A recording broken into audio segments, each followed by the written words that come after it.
Now, if you know me, you'll know I've watched a lot of anime. In spite of this, I realise there are many, far too many to count, that I've not watched. Even though there might be some hidden gems I never got round to, or maybe I've never even heard of them. So, to try and find some of these, and share my findings with you all, I've decided to go through all of my anime list's top 100 highest rated anime and review all of them one by one. But before I set on this journey, I'm going to lay down a few ground rules so that you can understand my processes and reasonings. Number 1. If a show has more than one season that's on the list, I'll review all of them at the same time, but I'll give each season its own score so you can tell which is the best. Number 2. I will only review movies from a franchise if they're either crucial to the main plot or they themselves are on the list. Number 3. If, for example, a season 2 of an anime is on the list, but not a season 1, I'll review the anime based on the season 2's merits, but if the season 1 is of a much lower quality, that might affect my overall rating. Number 4. Now, this is more of a disclaimer than a rule, but I'm not watching One Piece. I'm sorry if there's some real die-hard One Piece fans out there that are wanting to see my review, but I've already got over 2,000 episodes worth of anime to watch for this series.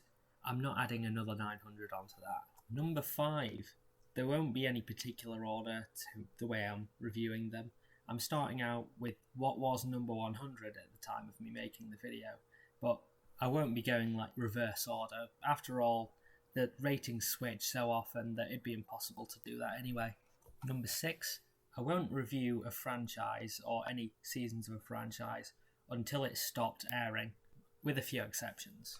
If between me watching a show and me making the video of the review, an anime slips out of the top 100, I'll still make the review. So if you see an anime on my reviews that's no longer in the top 100, that's probably why. Number 8, I'll try to keep spoilers to a minimum. If I do have any spoilers for any shows, I'll keep it to minor spoilers, and I won't spoil any major plot points like character deaths or plot twists, that kind of stuff. Finally, number 9, I will be giving each show an overall score out of 100, based on how it scores in certain categories. These are: there is the narrative, which will be worth 25 points. This encompasses how engaging the actual premise itself is, how well they play off that premise, as well as the development of the narrative, any cool plot twists, and just whether the narrative really engages you.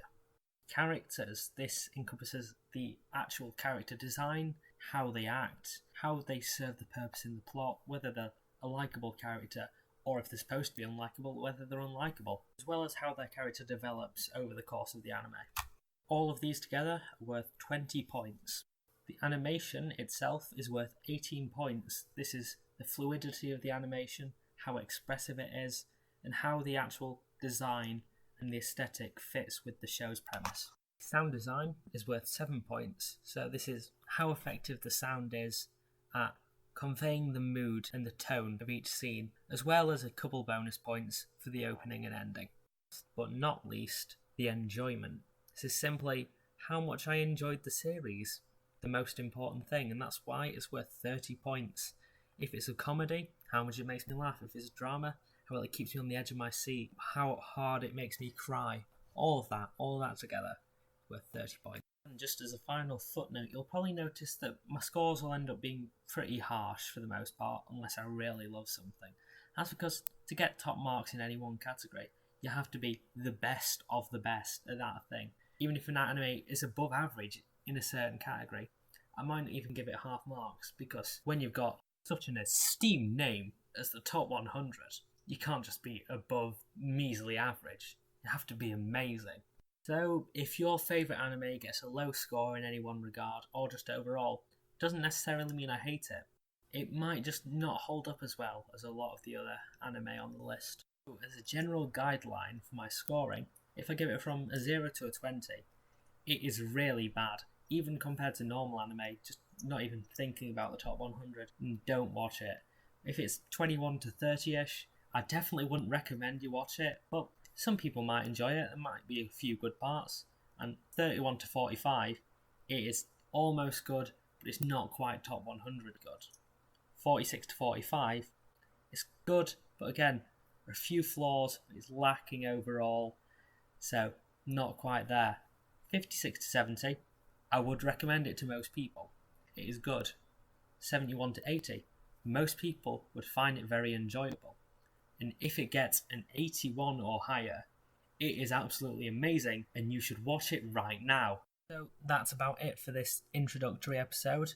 The first episode, which will be on Usagi Drop, will be coming out about the same time as this comes up. So look forward to that.